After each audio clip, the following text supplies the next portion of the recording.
Hi, everyone. Thank you so much for sticking around for the last session.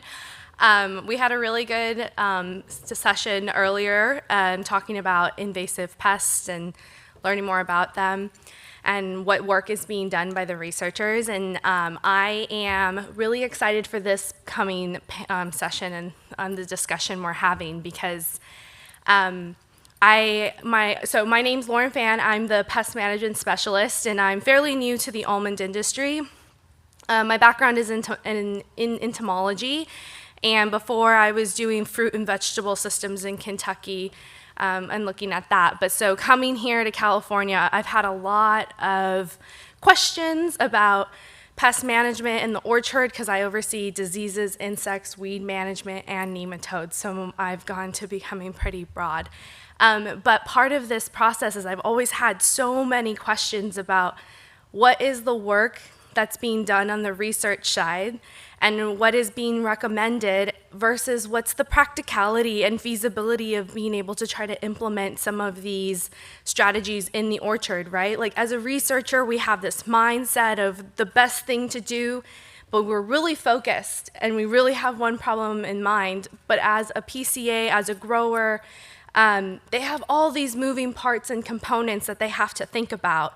And as a researcher, it can sometimes be a little frustrating. We're like, if they just do this, it would be so much better. But in reality, it's really difficult to just do something. So I've had a lot of opportunity to learn from Justin and Cameron just the past couple years, and also the next two panelists, Joe, and I just met his brother, but I'm sure he has a lot to offer and can help me in the future. But I'm just really excited, and I hope you all find this rewarding as well. And this panel is hopefully to be more discussion with them, but also questioning what are some of the things and what are some of the considerations to do when you're designing this pest management strategy or your plan. And I want to encourage growers to question their PCAs, and I want to encourage PCAs to question their growers as well, to have this dynamic and conversation.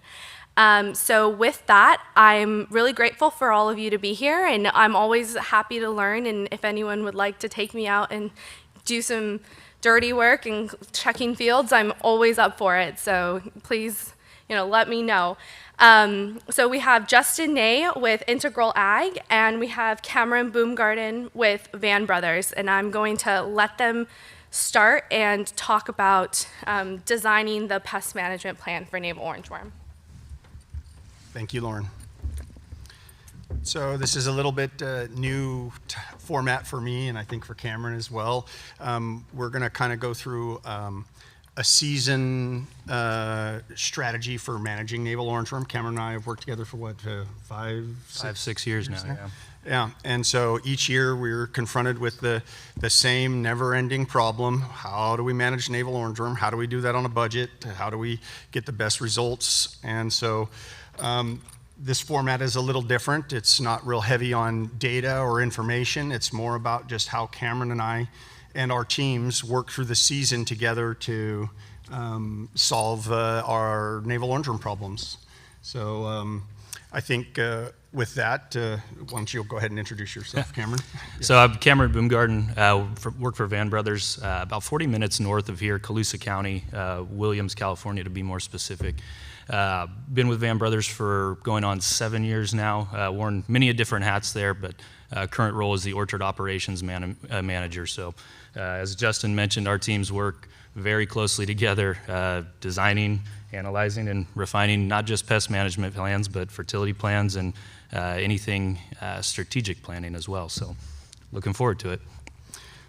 So just to roll in, we thought, where do we start with our navel orangewort plan? And I thought, well, let's go ahead and start with harvest. That might not seem like the most natural place to start, but that's kind of where we, as a company, as Integral, go out and we collect harvest samples to evaluate how our season has gone. So as each block, shakes their varieties, so starting with nonpareil or independence and then moving on to pollinators, we visit the property and collect a harvest sample from the field. We then assess the amount of damage in that. We report back to Cameron and to Van, how did the season go? But while we're out there doing that, we're starting to look forward to the next season already. So as we're collecting our harvest samples to finish out the current year, we're starting to count the number of mummies that are left in the trees. So for the nonpareil that we're collecting in August, and for the pollinators, we're going out and counting the trees. So our first line of attack for the coming year is to see, like, well, how did we do on our harvest? How did we get the nuts down? And so we'll have conversations, right? Where we, chatting about, okay, this block shook well, the nuts came off good, this one's a little brown, this one's a little green. Then we get Cameron and a big itemized list by variety, by block. So, and what do you do with that big list of your mummies? When we first started putting this presentation together for you all, Justin had the idea of starting with harvest season. I maybe kind of raised my eyebrows, but looking at it in light of how we wanted to present today, it really is the start of our navel orangeworm program for the next crop year. So, like Justin mentioned, the plethora of data that's coming in at this time is key for us in our size. This is where we were able to make drastic changes in our program by beginning our winter sanitation program earlier. The last few winters have been wet, difficult to get large quantities of acres sanitized. So really getting that, starting that mindset during harvest while we're taking field samples, like Justin had mentioned, of, okay, what do our mummy counts look like? Where should we begin to prioritize our sanitation program? Yeah, and just kind of to add to that, we kind of approach it like when we're counting mummies, it's difficult. If you're going out at harvest, there's leaves on the trees. We all know that's going to be a little bit imperfect, but you can still tell, like, oh, this one's got 150 mummies per tree, this one's got 10. So you can really still get a decent range of where you might prioritize. This does make the assumption that every mummy is equally infested, that every variety has the same, and we'll chat about that in a little bit as we move into the next phase, but at least gives us a place to start this, to having a conversation. And when you're an organization like, Van and their size and scope, they maybe can't, if we have a dry year, can't sanitize every block the way that we'd like, or if we have an excessively wet year, maybe we can't get to every block. So we got to make strategic choices about where to spend our sanitation dollars the best. And that does start with just getting a gauge, like, okay, what are the ranges that we're looking at?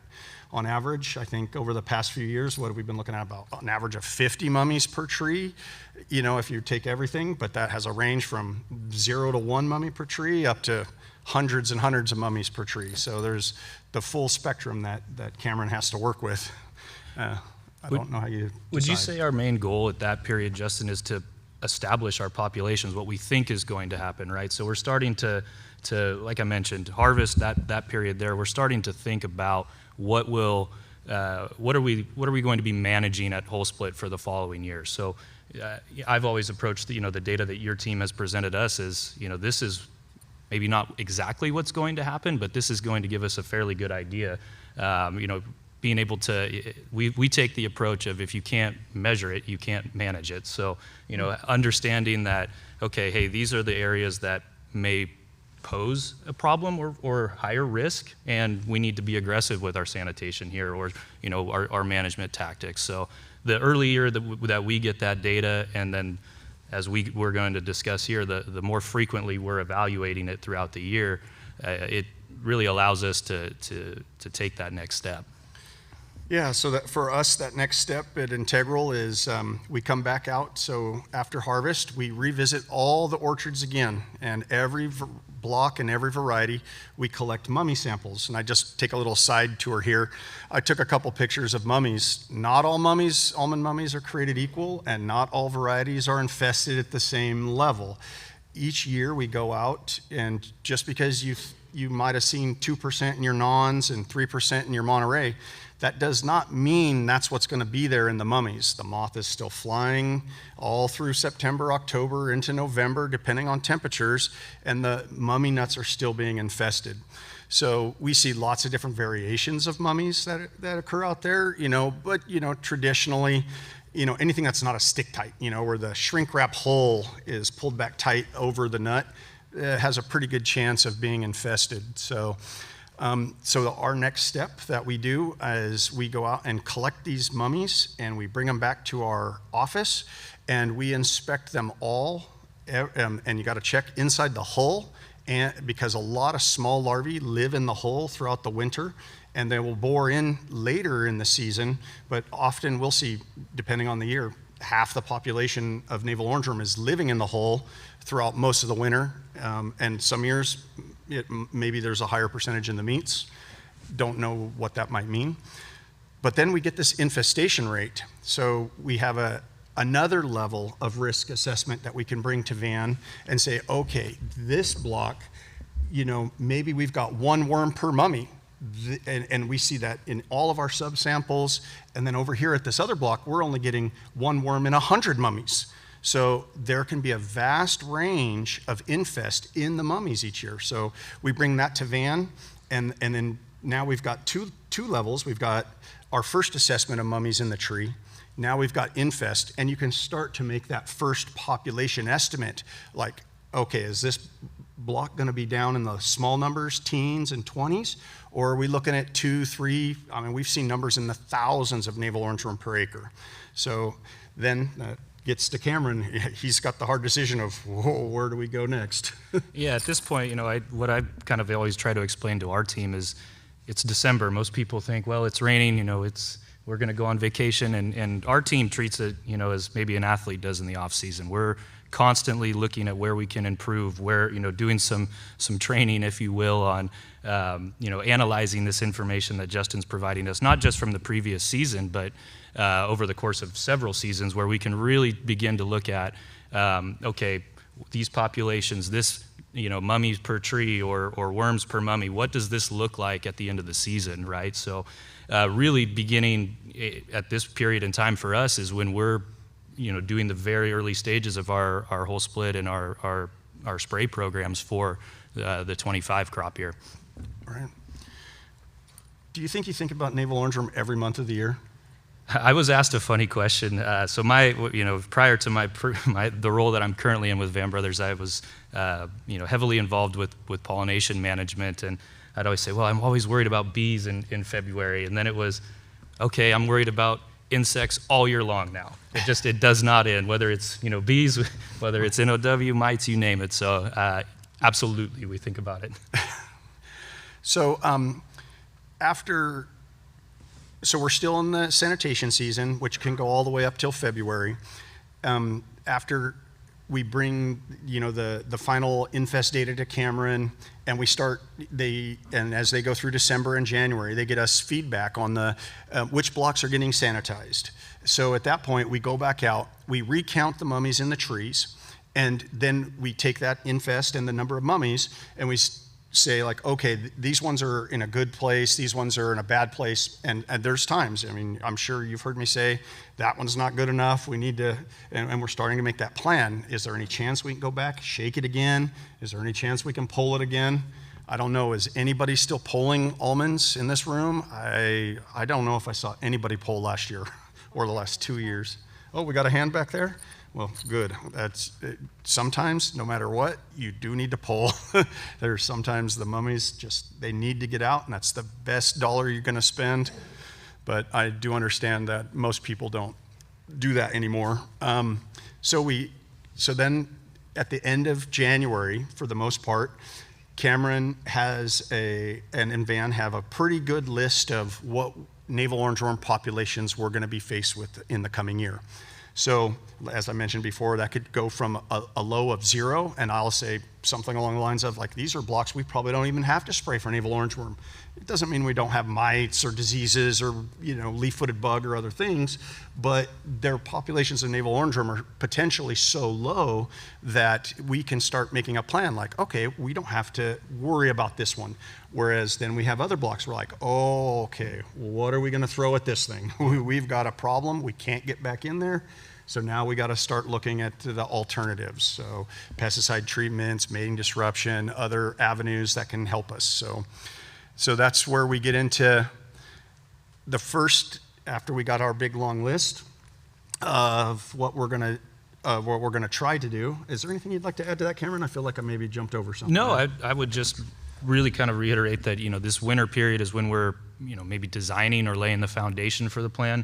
And then as we get into, you know, this early winter or late winter, early spring months is really where the refining phase comes for us. You know, we have an idea, but as Justin mentioned, there's numerous mummy counts, numerous infest counts that we're looking at throughout the season that we're constantly adapting our plan. And sometimes, like he mentioned, in a positive sense, where we're you know, able to limit inputs, and others we're looking at and going, well, we might have a fire here. We need to be highly proactive.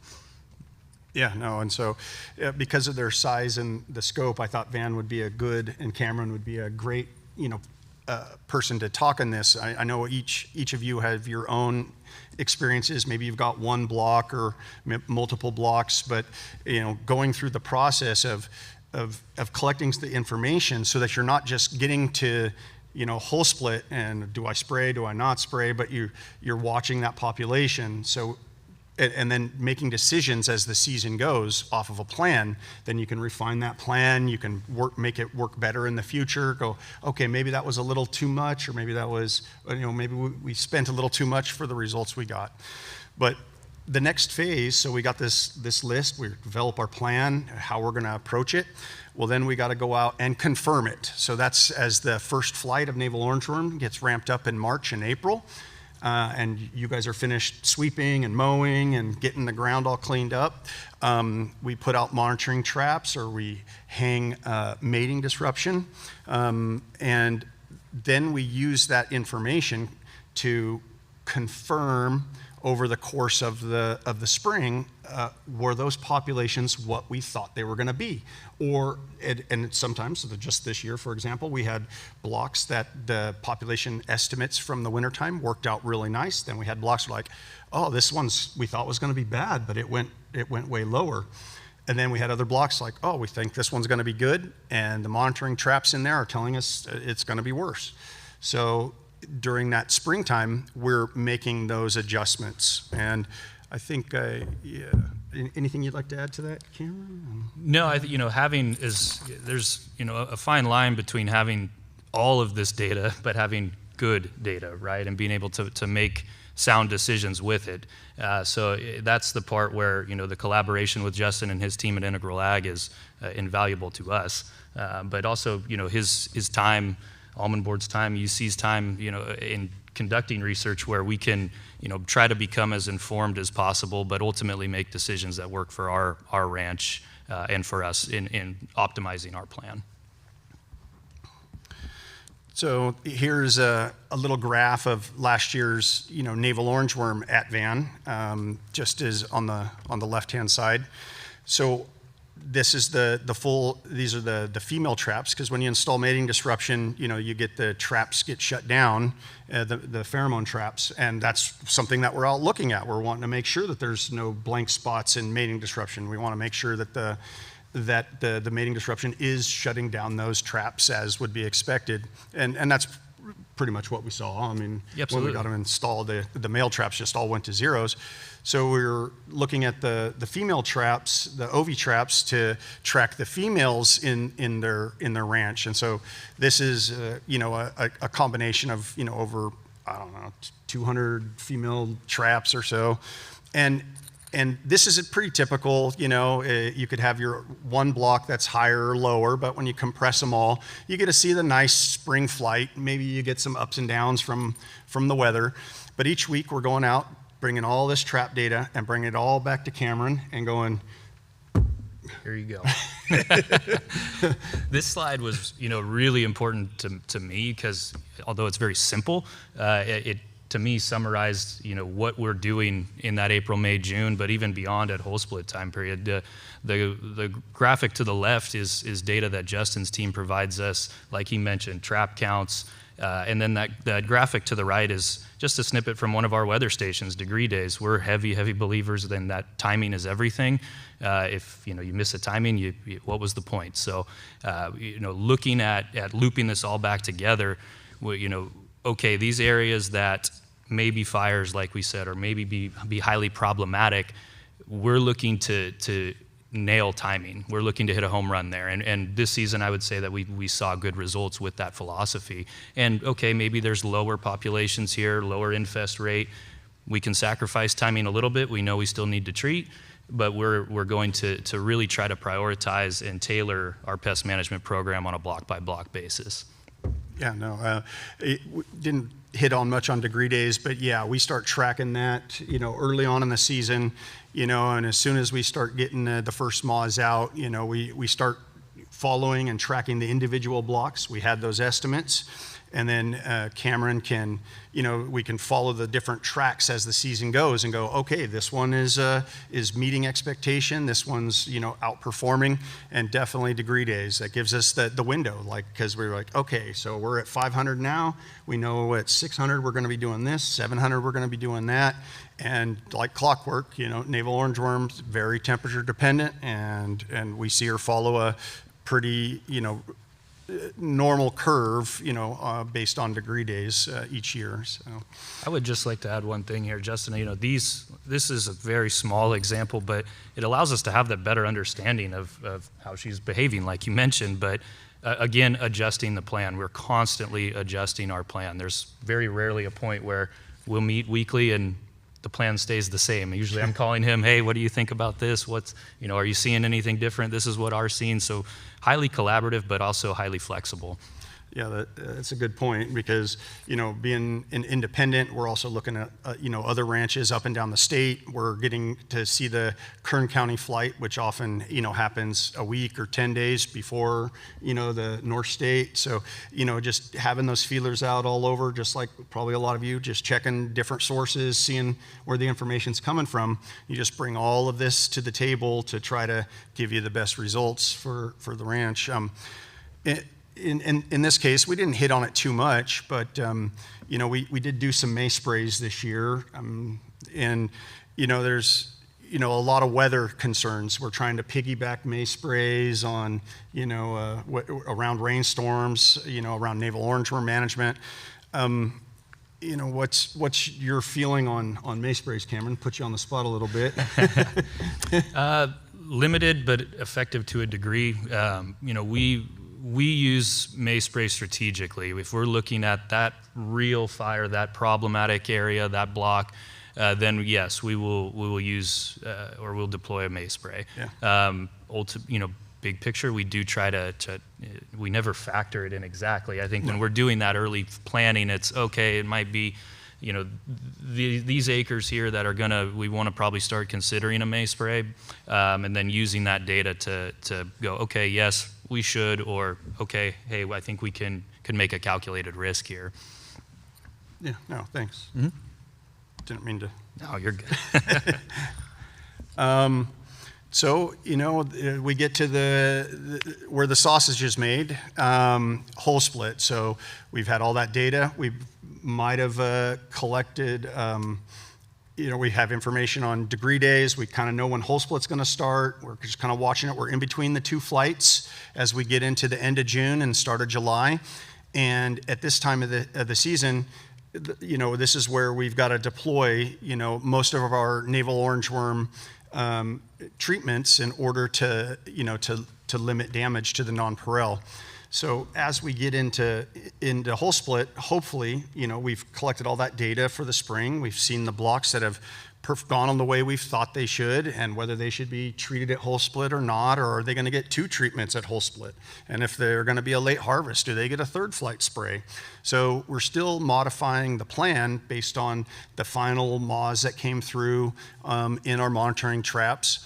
And then we start watching hole split. And so every week we're out there in the trees looking for the first signs of hole split. And for those of you that get out there and see it, you see the blanks open and the leaf-footed bug damaged nuts, they pop open first.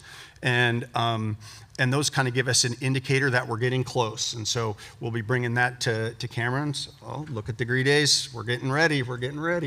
And then as it gets here, then we start. We've had this whole plan, and now we're just kind of watching the tree when each block gets ready. So we're bringing that to Cameron, going, this block is going to be, we think, you never know exactly till it happens. But and then with that, what kind of strategies do you guys employ, Cameron? Yeah, at this point in time, a couple different things are top of mind for us. Again, I had mentioned, kind of like athletes, we're training right now for this moment, because everything is so fast paced. It's, if you're in a season like this year where there's 30 plus days and 105 degrees and mites are, you're playing the game of whack-a-mole with mites and, trying to look at degree days, trap counts, historical. There's the amount of data is endless.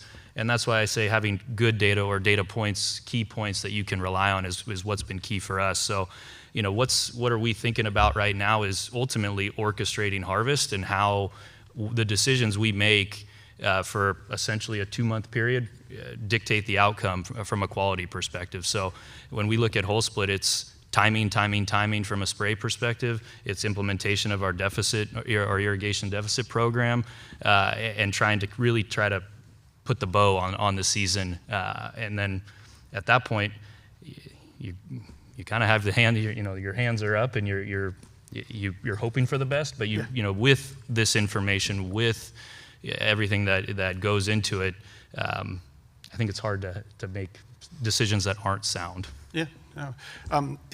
In a given year, Cameron, what do you think our average treatment for navel orangeworm is? Were you 1.5 sprays on average? I would say, 1.5. And for us, large size, like I've mentioned, timing is of the utmost importance.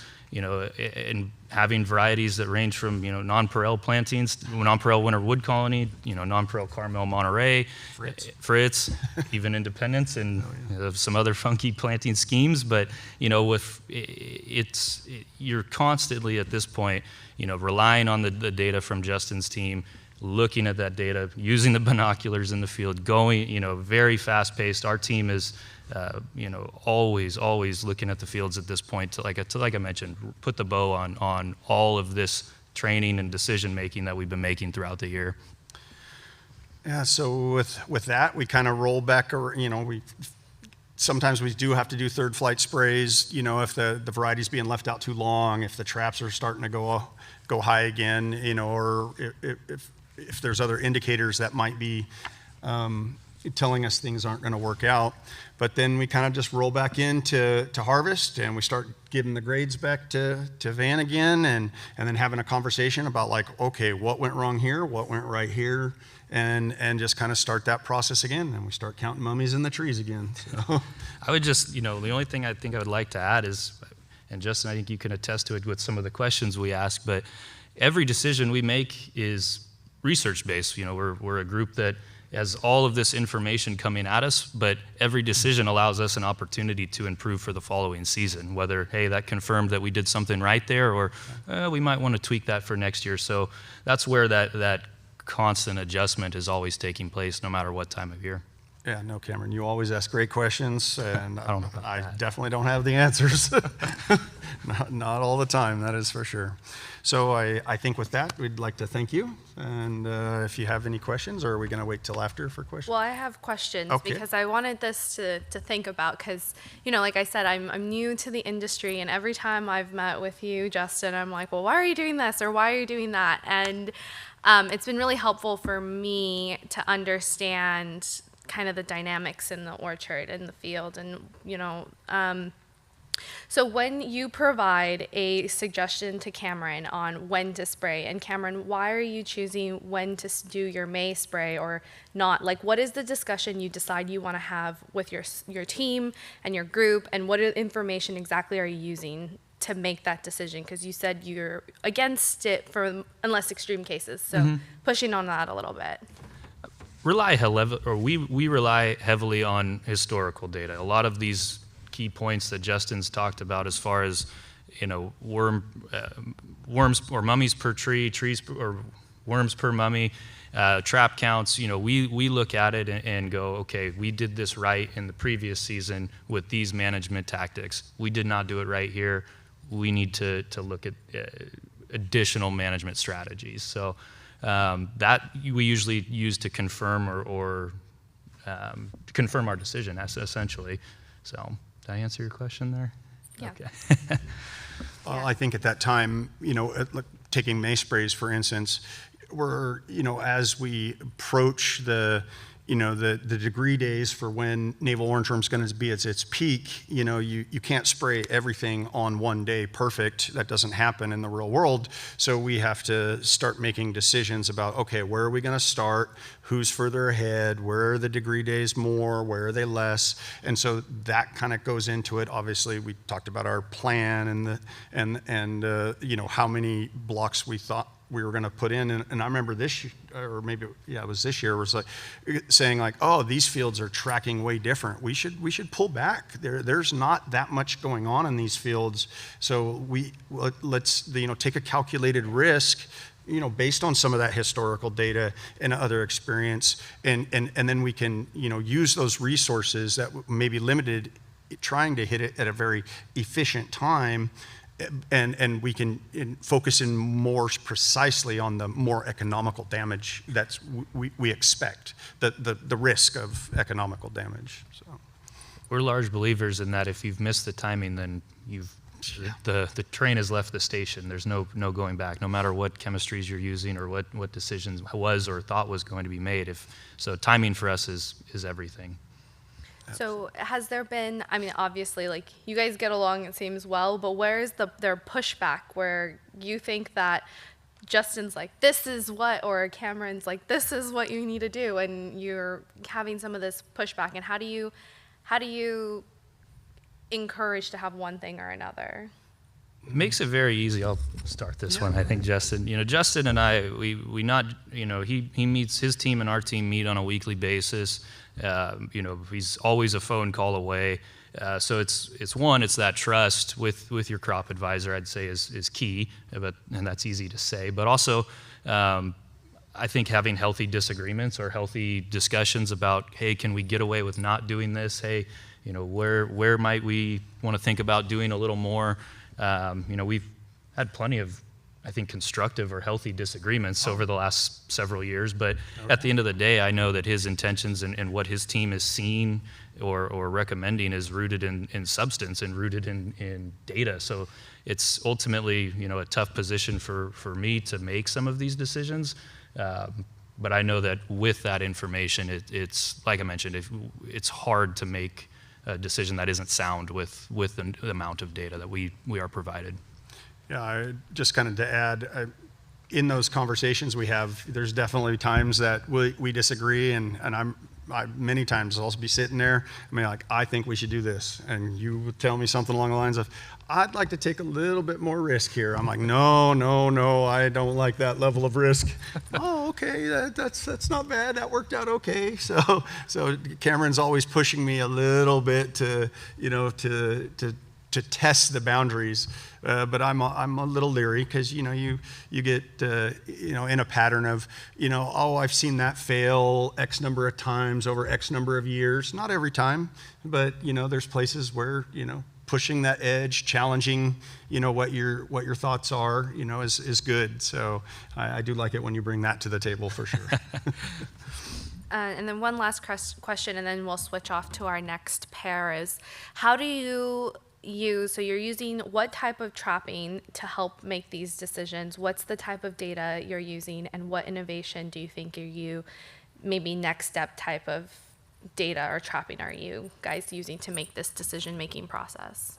Well, simply, for ranches that have mating disruption, you can't use solely the pheromone traps because they get shut down and you can't track the navel orangeworm flight. So if you're going to do any May sprays, you either go to a calendar or degree days, which sometimes those line up, but sometimes they don't. So So we fall back to using the female traps, and those are just sticky bottom traps, and you can just count them and scrape. And there's a lot of new technology out there for traps that count themselves, stream it to your phone, and and there's companies that provide those, and we're looking into how those can fit, cost-wise, time-wise, things that require solar and electronics that get eaten by earwigs, or they take extra time to deal with, but they can provide with real rapid, up-to-date information. But I'm still a little bit old school. I still go out and scrape them out of the bottom. We appreciate it. So. We look, what we'll do at the end of the season is lay out an entire workbook, and we do it for every season. And it starts with what was the estimated population, and it starts with, all of these metrics that we've been talking about, right? Mummies per tree, worms per mummy, estimated population per block, estimated worms per acre. We have this section of this workbook where we lay, what does that field look like? What were our populations looking like?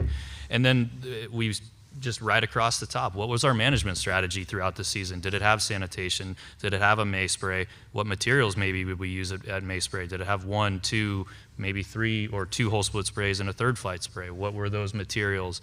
And then ultimately to wrap it all up, what was our damage at the end of the year? So, when we're making these decisions, we've reviewed, we've analyzed what we did, and then ultimately when we're in the thick of the battle, the whole split period for the following season, we have a quick reference. What was the trap counts on this date, and when did we spray, and then when ultimately, or how ultimately did that work for us? So we're constantly evaluating with this data.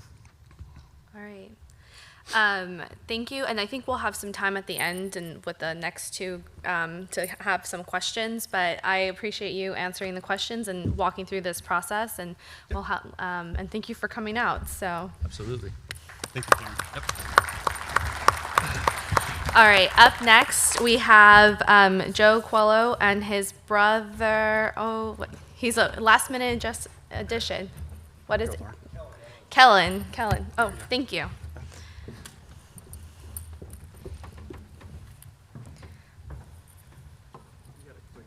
Yeah. Thank you.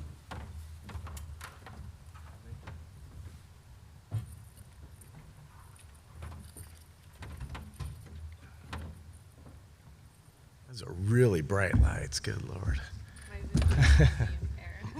All right. Well, awesome. Ready to go? Anything else?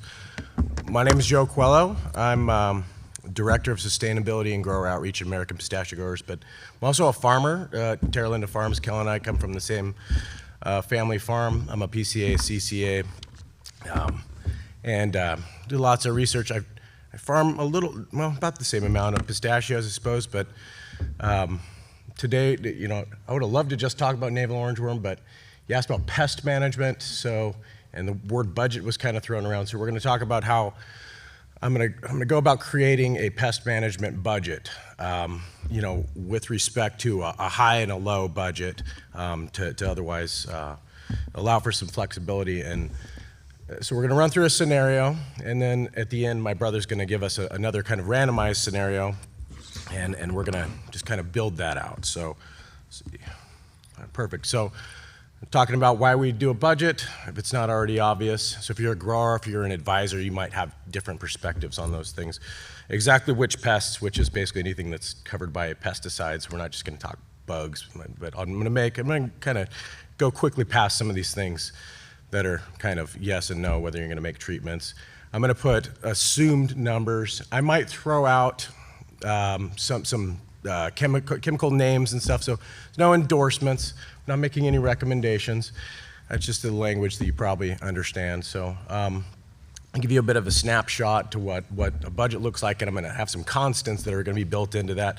Your grower's information or your information just may totally deviate from what it is. So we're just going to leave those kind of static. We're going to do a little bit of a revenue simulation with a yield expectation and a price per pound. Today's prices anyway could change. It was different a year ago for sure, which changes your profitability outlook and maybe your strategy in part. And so we're going to discuss those assumptions really briefly. I'm going to build it out really quick on a high and a low. What's the minimum that you got to do to get yourself across the finish line? And maybe that works really well if everything aligns. But we might have to do more. And what is that going to take? And what are the steps to understanding it or deciding a little bit? And then we're going to build out the rest of it. So ultimately, just doing our best to obviously optimize our profitability is a huge thing, but then, you know, growers often say like, well, we have a budget, but you know, you don't have to follow. You can, it's like, well, what is your budget? So, you know, you got to do what you got to do, obviously, to protect the trees and not to kill the trees or cause a catastrophe. But so if you can at least enter in with a base idea of what you're going to do, and that maybe has gotten you across the line, and then otherwise make another suggestion of like, okay, well, we may end up with a third flight spray. We may do a mace spray. We may spray 4 or 5 times for navel orangeworm based on our history or our pressure. Let's allow for a little bit of a flexibility. And ultimately, you know, this is kind of a condition of sustainability to ensure your long-term profitability while not causing some sort of catastrophe necessarily. So, so yeah, the pests, weeds, mites, insects, disease, rodents and ants. You know, I'll try to spend a little more time on the navel, and we'll just get right into it. So, you know, I look at farms across the valley. Was the former the director of agronomy at Maricopa Orchard. So I looked over, you know, really large footprint. There's a lot of almonds in there, but there's high variability across farms, and there's, you know, different comfort levels from manager to manager in terms of what they're used to, and fair enough. So I'm going to just assign some static categories here technically, and we're going to build those in, and then we're going to be variable on pest management. So anything that's going to go into the other cost, pesticide-wise. So cash overhead, you know, and I take a lot of these off, and I changed them a little bit off of the most recent 2024 study, UC cost study anyway. So cash overhead, so your office expenses and so on. Custom services, so in both simulations are going to say you're paying for a commercial harvest. Pollination is not supposed to be in there because actually I separated that out, but I took the cost out of it. We're going to say bees are worth $200 or so per hive. So pump testing, advisor fees, what you're paying your PCA. Machinery, so your tractor passes to otherwise control weeds in your centers, your mowing passes, your floating passes. Let's just leave that at a constant 100. You know, something like 500 for labor. It's like your guy that's driving a tree. Your herbicide cost is going to be built to actually, it's going to be grower applied herbicides. So I'll go into machinery, I'll go into labor for guy driving the tractor. So you got non-machine, so guys that are irrigating, pruning labor, maybe you put some pulling in there. And these numbers could be totally high. We're in West Fresno, so we typically have pretty expensive water. So your water cost might be close to zero. I'm gonna just put 700 in there at 200 an acre foot plus some water treatment. Then I'm just gonna put $400 for fertilizer and amendment. You could be half that. You could be twice as much. I don't know. I've seen it both ways. $400 for bees. So $3,900 static.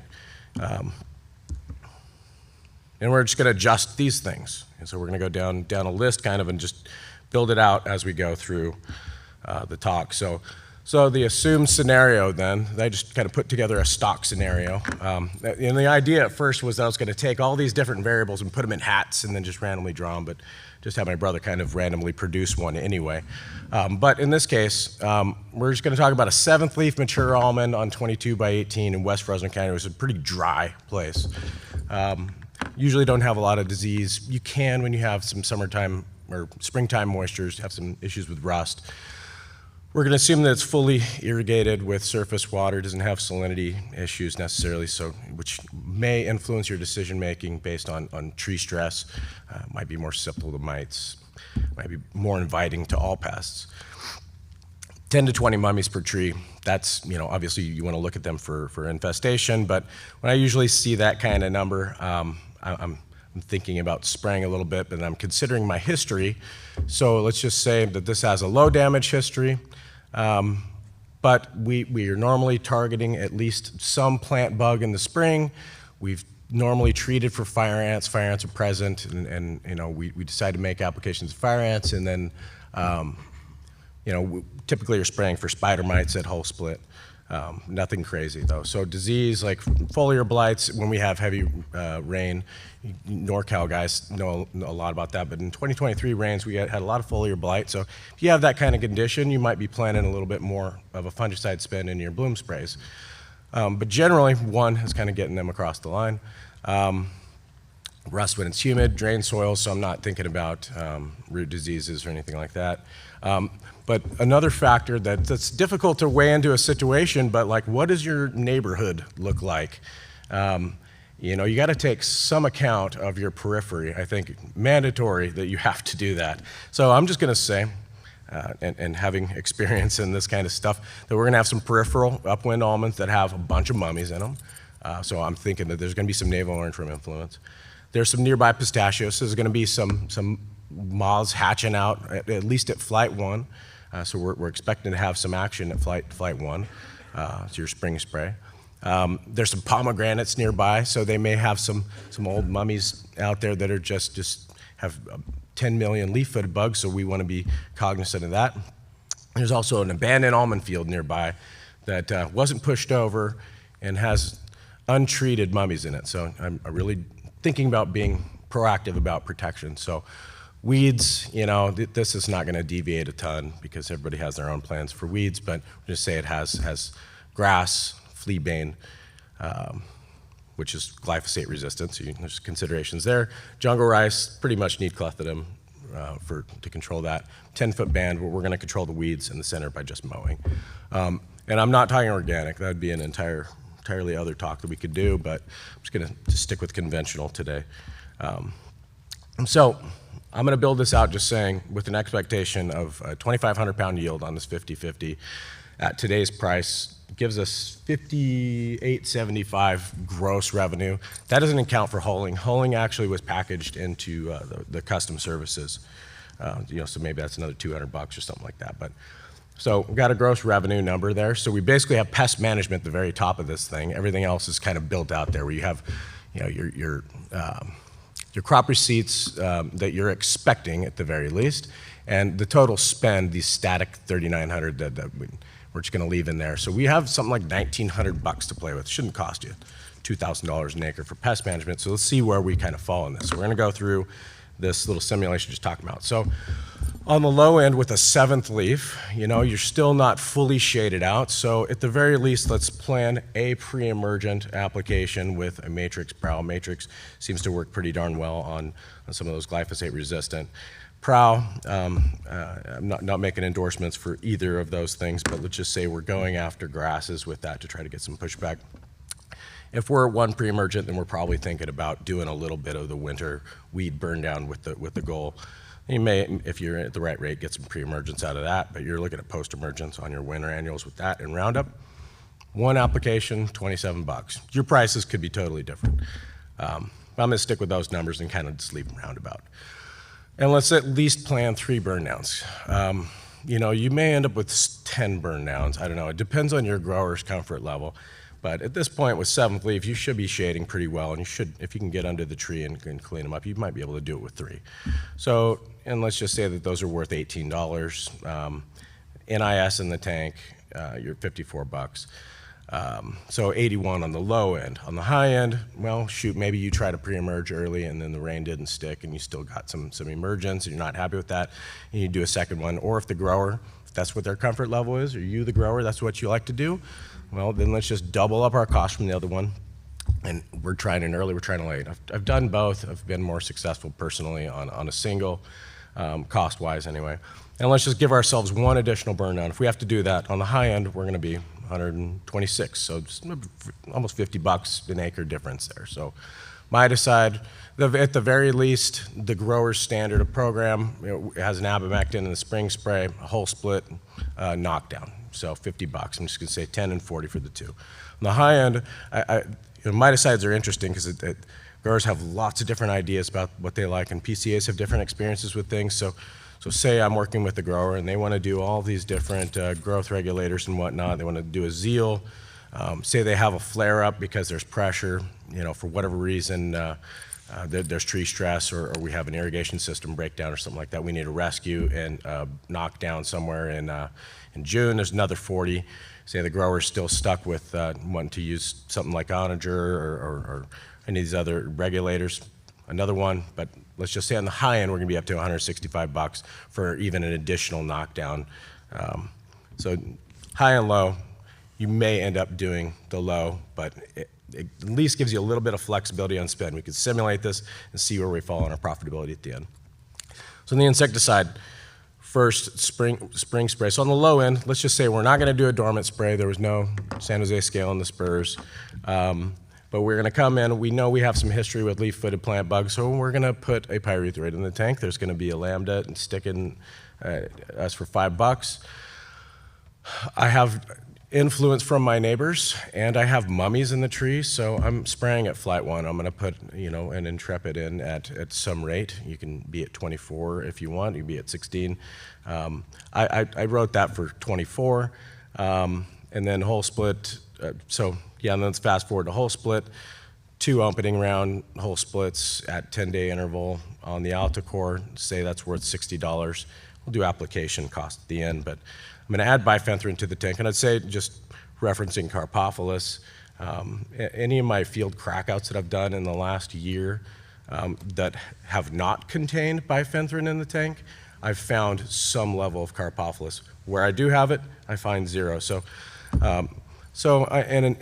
In a roundabout way, I'm saying that $5, it's given me some adult knockdown on the navel, but I'm hoping to get some control with on the Carpophilus with that bifenthrin at the open round as a whole split.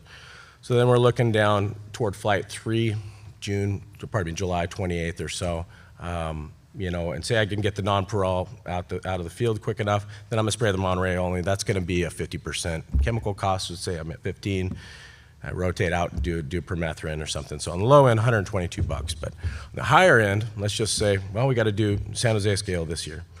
So you're talking about 6% oil and say a sauna or C's or something like that. So say $60.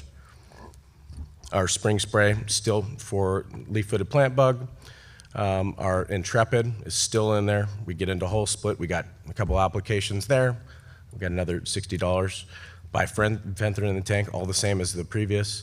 But let's say like this year, we had a little more drawn out year on the younger orchards. So let's just say that non-parol's not splitting like you want, and this seems to drag on a little more, and you end up treating the entire field again at flight 3. We're rotating back to an Intrepid or something else for a flight 3 for full application, another permethrin, and then say we remove it, and we're still concerned about our pressure. You're still maybe on the tail end of flight 3, pushing toward flight 4. Maybe everything aligns. You do another one of those Monterey half cost applications. So, this is my blurry slide. Sorry, Lauren, but similar to what the gentleman showed previously, we base these decisions off of trapping. I use camera traps. I like to hang eggs at flight 1 just to kind of see what comes first, the chicken or the egg, or the moth or the egg. And the moths seem to come right before they lay the eggs, and I think it's probably obvious. But the green lines up and down are application dates. The up and down blue bars are trap catches, and then the colorful bars that go up that reset themselves are degree day accumulations. So we're typically seeing something like 250 to 400 degree days, when we're seeing our first bit of emergence, and we have applications somewhere around 415 there, and we started somewhere around 4 or 5. There's some pistachio stuff that's sprinkled in there that doesn't necessarily follow the almond stuff, but it's applications that go on top of these things, and a lot of our almonds that were seemingly stretched out this year. So I won't really get into depth on that discussion, but adjuvant end, say your grower's comfortable just using NIS or using some sort of spreader that's cheap. You can replace NIS with anything, but say you're making something like 5 apps, you're at $26. On the high end, if you're using NIS or cheap adjuvants, but then you're switching to some suppressive oil throughout whole split, which I'm really into the citrus oil. I had a lot of success with 1 pint this year instead of 1 quart. Talking about, it's a little more than $10, but and we're doing 3.5 applications in the Monterey, and the last spray, could be 50% cost, so say $35. So difference of 26 to 51, almost twice as much. Fungicide, so again, it's in a dry area, so let's just say 1 bloom spray, fungicide. It could be anything. And I know generics these days, you can get generics for like $10, so you probably save money, but just say growers prima donna and wants to use the name brand stuff. So we're going to stick with that for everything. And then say they stick another one in there for spring, and they know there's, might be a little rust in April, May, something like that. But on the high end, man, looking back at the amount of damage we took in 2023, you could have probably sprayed a lot more in some places. But let's just say the growers, like, let's at least look at a high end for a 3-spray plan. Let's talk about another one in spring, but we've seen rust rescue necessary in June, July. Hopefully I can get a tank ride with it, but June is usually kind of a dead month. I'm usually spraying for navel orangeworm a little bit later. So if there's a rescue, I like burning down rust and just barbecuing it with Oxidate 5.0. And then, so some growers like to use fungicides at whole split, others don't. But let's just say there's one in the tank there, so you're talking, it's almost 3 times as much money on the fungicide end to go to a high level, largely from the bloom sprays. But the ant bait, so you either kind of do it or you don't. And if you don't have ants, it's like, well, then you kind of got to know what your economic threshold is. Like, you're not going to treat something if you don't find it. So you could technically do 0. I probably should have just put 10 on there. Say 10, and then $20 if there's 2. There have been times we've had to do 2 applications if the ant bait didn't work. MD, this is something I don't necessarily see a huge difference between one offering and the other, but it might just be your grower's comfort level, where you want to use the low-end cost stuff on the strips, something at $75 an acre. On the high-end puffers, you can get them closer to 100 probably, but it's somewhere between 100 and 120. I'll just put the high number on there. Go the right one? Applications, and then, okay. So just add up the total applications. We're just talking ground too. Obviously, I could probably cut the cost in half if I'm doing air, and it just was gonna be too much of a discussion, but let's just say we're doing commercial ground at $40. So 1 bloom, 1 spring, 2.5, really 3, even if you're spraying only half the trees, you're going down every row, they charge you full. So let's just say that there's 4 or 5 sprays on the low end. On the high end, we're talking 1, 4, 5, 6, 10 sprays, and so you're at $400 on the highest end if you had to make that many tractor passes, including the post-harvest. Rodenticides, that just kind of sneaks in there, but well, let's just say you assign some T's, and say you have this like mouse and rat outbreak that we're having right now, which is a really weird thing. I don't know if a lot of people are seeing that, but we've got mice falling out of the trees. It's really great and good times, but so bring in the gas and gas them another $40 or $30 an acre, something like that. So when you shake this all out, there's a difference of about $600 an acre, that you can deviate from. So, and then when you look at your net, well, based on a 2,500 pound, and those are 25, 27 prices as well. That was the kernel size. On the high end, your net to the field is $687 versus $1,200. So that the discussion would be totally different if we were talking about $1.60 almonds. So, having this sort of exercise could be really important in those scenarios, because you're going to be looking at things that you may prioritize over one thing over the other, because you're really getting close.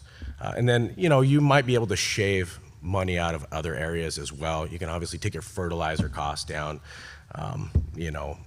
soil amendments and things like that. Like it can all kind of change a bit, but at least have some perspective as to how your pest management spend is efficacious, but also incomprehensive, but is considerate of everything else, of the overall profitability of the farm. So, that's one scenario and how it shakes out. So now this is my little brother Kellen, He's the grower. And we actually work together similarly like this in terms of planning. But he's gonna simulate another thing, and then I'm gonna just keep this open, and we're gonna talk through those categories together and just build another one out. Thank you, Joe. Just a couple of comments with regard to this presentation. I think one of the main points when you go through this this kind of information, the cost data that every grower has to contend with, I think it really pays to be site specific.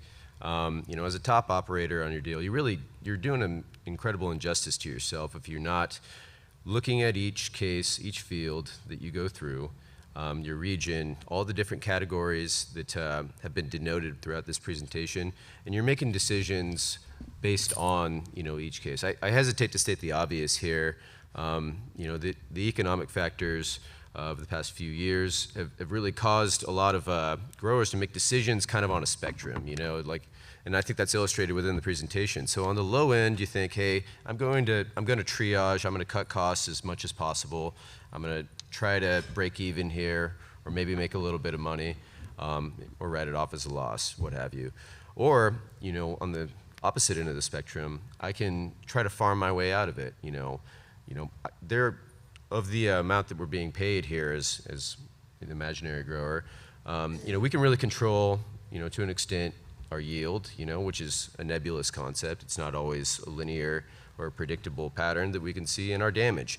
So I think that there's a conversation to be had within each one of these categories there, and hopefully, I want to make a caveat here. This was not planned. The grower that was supposed to be up here interacting with my supremely qualified brother he was unable to make it.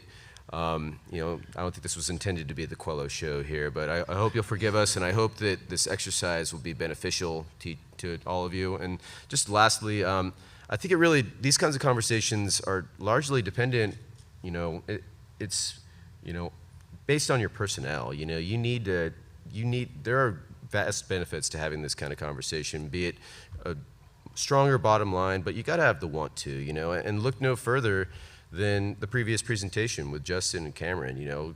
Van Brothers is a significant player in the almond industry, and they are able to take, X amount of fields, X amount of acres, and glean granular data and take a site-specific approach to each one of them. And throughout throughout the previous presentation, we saw that they took us through that, and I think that really pays. And if you aspire to be a top operator, or to even survive, the market fluctuations we've seen the last few years, this is an absolutely essential conversation to be had, within each one of your fields. So with that, so what I've done here, like my older brother mentioned earlier, the original intent was to have a series of hats here, each denoting the categories that he has broached throughout this presentation, and just to have a random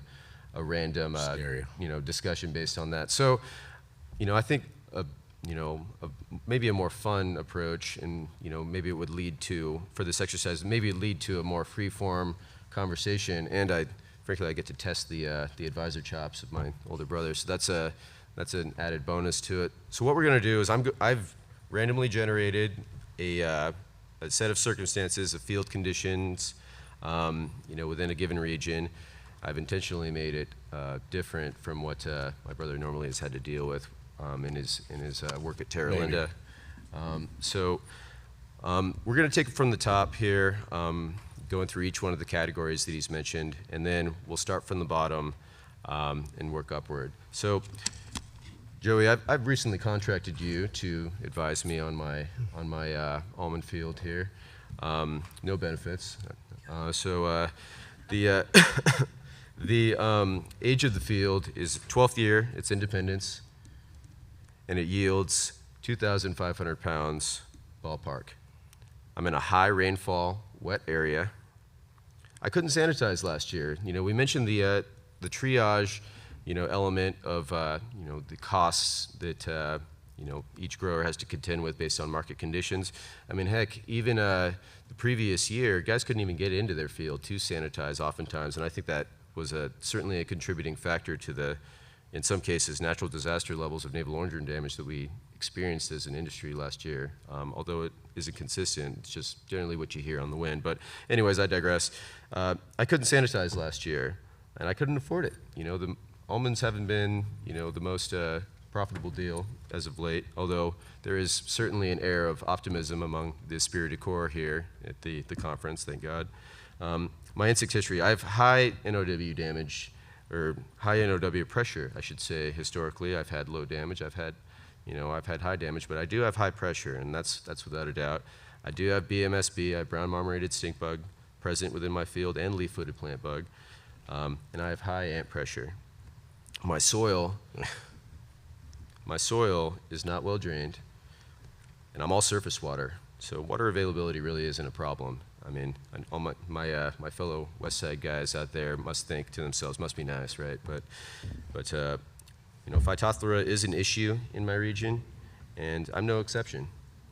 So my neighbor situation, all organic growers, that might explain, a contributing factor to my high navel orangeworm pressure, and my common weeds are fleabane, malva, and mare's tail. So let's take it from the bottom here. All right. So, did you guys get all that? I wish we would have had a slide for you, maybe, so you could follow Yeah. a little easier. Well, but at least it increases the gonna talk. difficulty on my brother here. So You can chime in too if you want. yeah. Go ahead. So let's take it from the bottom. My weeds are fleabane, malva, and mare's tail. What do I do? Let's go on the low end. Let's go to the high end. What do I do? Fleabane, mare's tail, glyphosate-resistant weeds. So you have glyphosate, you have malva. So then let's think that probably on the low end of things, similarly to the last scenario, that you're looking at one pre-emergent spray. Say that's going to be your $27 number, and then at least 3 burn downs once again. But I think in the last one, I'm not sure if I had Rely in the tank, but Rely and maybe some Power Max, even though they're glyphosate resistant, it still kind of makes them sick, and it really helps with the malva, or pardon me, it works on malva. But if you have Morning Glory or you have Yellow Nut Sedge, it seems to kind of be in a lot of the same fields that have it. Let's plan that, but let's take probably not going to use the clethodim like we used previously because it does nothing on that sort of thing, but I'm going to still assign the same sort of number because I'm swapping 1 for 1, so $27 on 3 applications. And then it's similarly to the other scenario, like you may end up with 2, especially if you have a real problem, you might want to end up doing 2 pre-emergents, but that's a difficult thing, and I probably wouldn't be doing it. And if you're tight on cash, I'd probably still be at the 1. But then let's at least allow ourselves some flexibility at 4. But and then 2,500 at $2.26 a pound for independence, times 2.26, we're at $56.50 basically as our total number there with 30. And since it's independence, we're going to take. People still put B's in independence. They still want the 1 per hive or 1 hive per acre. So let's just take 200 out. Are you good with that? Yeah, I think that that's one of the attractive elements huh? of this imaginary field is I got to take away, I got to deduct, $200 per acre and hit it straight to my bottom line. Yeah. Okay. So then let's go then on the low end on the herbicide. We're going to say we're at I think was it let's see, $81 versus on the high end, I think we're at something like $130. Miticide. I don't have a lot of stress within this field, so water availability. Yeah, so you have surface lots of water. So let's say that on the low end, it's still going to be those 2 applications, a spring spray. We'll keep it cheap with the abamectin. I don't really like using abamectin because it knocks down 6-spotted thrip, but I see that rebound if you're not using lots of pyrethroids. And pyrethroid doesn't really seem to mess with them, but let's stick with the 2. So 1 knockdown at whole split, and we can pull that entirely if there really isn't pressure, but let's just say 50 on the low end. Let's give ourselves the flexibility on the high end if we needed to do a rescue and everything else. That previous number from the last scenario was 130, so I'm going to keep that in there. So insecticide, Edna, you said you got high damage. Like what's high to you? We're talking 4 or 5%. That's high. And you have organic almond growers around the area. I certainly do, and they're a menace. Like pretending like I've never been to this field before. It's kind of like my first assessment, because obviously you develop experience, and it's like, well, we know what happened last year, so maybe I just met this guy and we're putting together our first budget. But I think with experience, you kind of go forward and have these parameters set. But so you have pressure there. Now you have peripheral pressure. And did you say what your mummy count was per tree? I didn't write that out. Again, I couldn't sanitize last year. Yeah. Oh. Suffice it to say, Okay, so there's it lots, is and it's egregious. Independence, so you leave a ton of mummies in the trees. So, all right, so on the very low end of things, I'm definitely thinking about hitting flight 1 as I get a couple upticks and protecting the reinfestation of those mummies, because it's just going to amplify my pressure at flight 2 at all splits. So we got that there.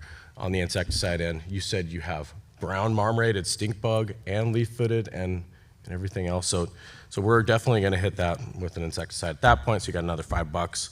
I'm trying to reference my previous talk so I'd make sure that I know what my costs are. You have high ant pressure. Yes. Yeah. So we're going to leave that in its own category. Now, but let's just say we're at Independence. So on the low end, let's just count on doing 2 whole split sprays. One of those whole split sprays contains the miticide and bifenthrin in the tank for those.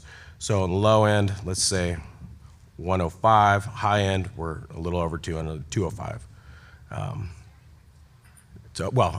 Actually, I guess I don't know, but high end, I guess it would probably take one more spray for the navel orange worm, and then maybe one additional $5 pyrethroid as a rescue if we had, say, June time brown marmorated, God forbid, and leaf-footed. So the organics really can vector that stuff. So let's just weigh that in. If we need it, we have another $5 to play with there. So adjuvant end of things, similarly to the other one, however you're comfortable with that. If I'm using all NIS versus using the oil, I'm basically going to use the same cost from the previous, and just say that it's somewhere between $25 or $26 to $52, something like that.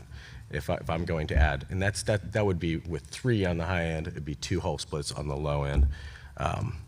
But otherwise, using cheap adjuvants versus enhancing and using, say, something like $10 an acre for oil suppression on your mite. Fungicide end, let's just say disease end, but fungicide end. You said you have poor drained soils and you have Phytophthora issues. That's correct. So It's a wet area as well, state, high rainfall.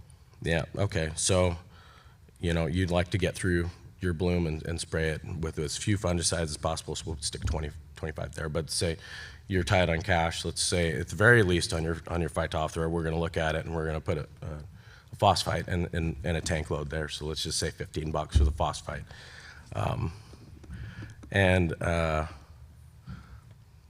Then let's say another fungicide at spring, and let's call it at that, and see on the low end if we can get through with that. We're at $65 on that, 25, 15, 25. On the high end, let's say shoot at least 3, so $75. Let's say we need to come in and do a root application, hit it with an Arondis. No endorsement there, but works really well.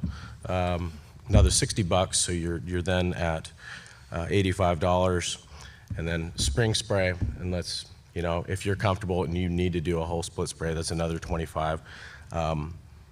Potentially something to knock down rust or something. You didn't mention that, so I'm just going to leave it out. But let's just say on the high end for disease, we're at $185.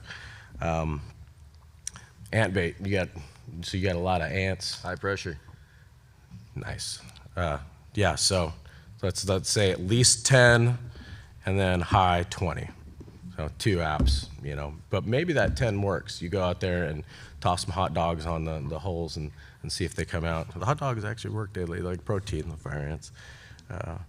Anyway, so 10 to 20. Mating disruption, same thing. Well, we're going to do mating disruption, right? Are you sure? I don't know. In your experience, you have high damage history and you also have high risk from your neighbors. Okay, that makes sense to me, advisor. Yeah, I would most certainly recommend putting mating disruption. So at the low end, we can We're gonna have to pay for these things pretty soon. So same as the last one, say 75 to 120 is what we did. And the rodents, how are you doing on Low rodents? rodent pressure, it's a non-issue. Yeah, so just maintenance then? Okay, so we're gonna stick in at the same thing. If we have plague levels of mice and rats like we do randomly right now, we'll take it up to 45 on the high end. So, so adding these things all up, you know, which I didn't intend to necessarily be using a calculator on the stage and simulating this live, but bear with me just 1 second. We are at 621 on the low end spend and 1240 on the high end spend. So when we shake that all down, you know, our profitability past that's going to look something like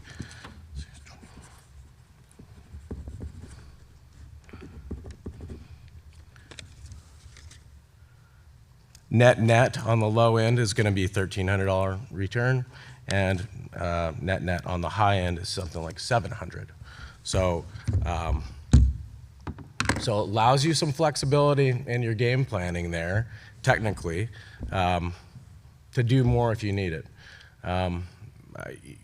Your harvest costs actually, you're probably going to actually be a little more profitable there because you're going to make one pass. You know, you never know, you could end up making two shake passes with independence because some people end up with that sort of an issue. But anyway, that's how I see it, you know. And again, I got to stress that if we got to be really thankful for the prices we have right now, and hopefully they continue to improve. But these conversations are a little different when you're talking about doing this at $1.60, which is exactly what a lot of people were doing a year ago.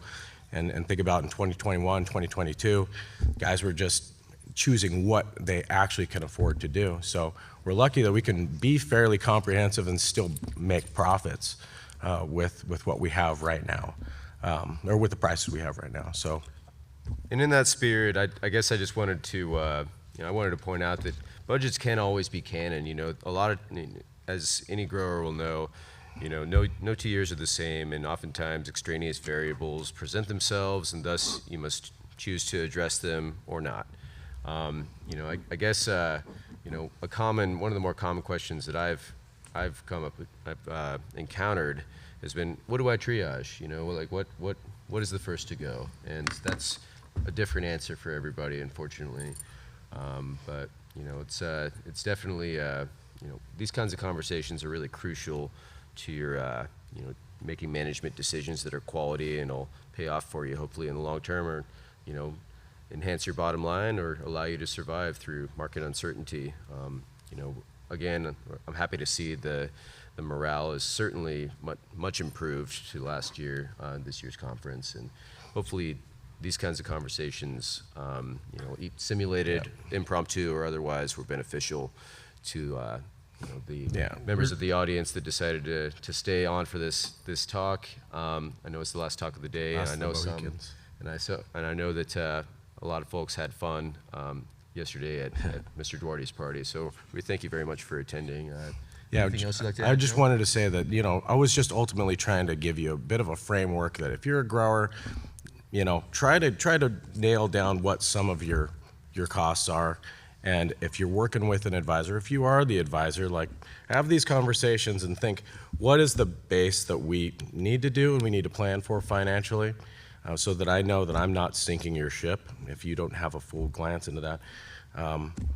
You know, but otherwise, your experience is going to totally vary. But at least, you know, you can. It's just a framework for having conversation. That's what we wanted to try to simulate in having this. So I thought, you know, it's the very last talk of the Almond Board Conference, and happy to do it. But there's a little bit of a new content thing for me. So hopefully you guys enjoyed it, and thank you for listening to us.